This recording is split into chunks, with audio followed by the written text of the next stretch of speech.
Polk County, it's Iowa's largest county, but not just by population base. The county operation has a huge footprint. 1,400 employees, 27 buildings, and more than 270 vehicles on the road every single day. As with any large footprint, it leaves a mark. So county leaders decided, we need to address our emissions, carbon emissions, community-wide. And this is just another example of Polk County leading the way. We're looking at all of our energy consumption. How do we become more energy efficient? What energy uses can we transition to renewable energy that doesn't have any carbon emissions?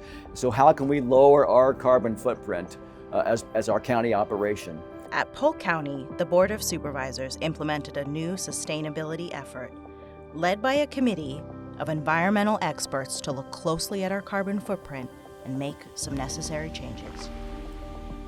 About 3 years ago, we went through a strategic planning process. So as a result of that strategic planning process, we really wanted to look at our energy use, our fleet management, our water consumption, and those types of things.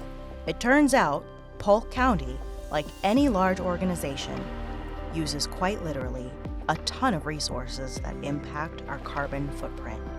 But energy efficiency is the first thing you want to do. So that comes from simple things like changing out light bulbs, which we've done throughout the county, but also applying new technology so that we're making sure that our HVAC systems and all of our energy consumption is managed most effectively to reduce consumption. That's where you start with addressing your emissions.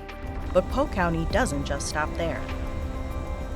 Right now we're working hard to transition all of our fleet of vehicles from traditional fossil fuel, gas-based vehicles to electric charging or electric vehicles by 2030. And that's, 7 years, that's coming up really fast. We got a lot of work to do, but we have the infrastructure in place to make that happen. Infrastructure such as electric car charging stations. Things like our charging stations, for example. We were going to do a park and then another park and then a trailhead. Well, all of a sudden there was federal incentive programs going that we're looking at simultaneously doing perhaps 20, 22 parks at the same time because of the availability of funds. Polk County isn't laying off the gas just at the Conservation Department. By 2030, all 270 vehicles operated by Polk County's 14 departments will be electric as well.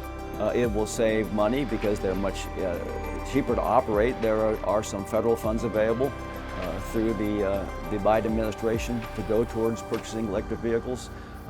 So we'll obviously save a great deal of emissions from those vehicles, but save costs to the taxpayers as well as we transition our vehicle fleet to electric vehicles. And as the public transitions to electric cars as well, Polk County will be ready. We have 27 buildings in Polk County. We're putting electric vehicle charging stations in many of those so that they're available not just for our county fleet, but those charging stations will be available for the public so they have easier access to charging vehicles to make ownership of electric vehicles more feasible and realistic. To help power this fleet and our buildings, Polk County is looking up, as in directly into the sun. We have just installed solar panels on 11 different facilities across Polk County Conservation Parks. So right now we have anywhere between 90 and 95% of our electricity being offset by solar power, which is a huge benefit to the organization from a cost perspective, but of course also from an environmental perspective. We're using less fossil fuels and more, sun to power our organization. A savings of $1 million per facility over the course of the solar panel's lifetime. A savings that will be duplicated at each county facility as the sustainability effort moves forward. All the energy efficiency projects we're doing will save money for the county and the taxpayers. Some by a 3 to 4 to 1 ratio, the investment versus the savings. Many of them pay back in less than 2 years, a couple of them in less than 1 year. So we're paying for all these measures in savings within a few years, but those savings will continue on for many, many years. Utilizing sun, wind, water conservation, and electric energy, Polk County is leading the way with sustainability for generations to come. This is the time to act. There will be grant money available that we'll capitalize on for Polk County residents and Polk County taxpayers to reduce emissions, but also reduce costs. And so this is a great opportunity. I think Polk County is stepping out front here. Hopefully it'll be an example for the rest of the state to do as well.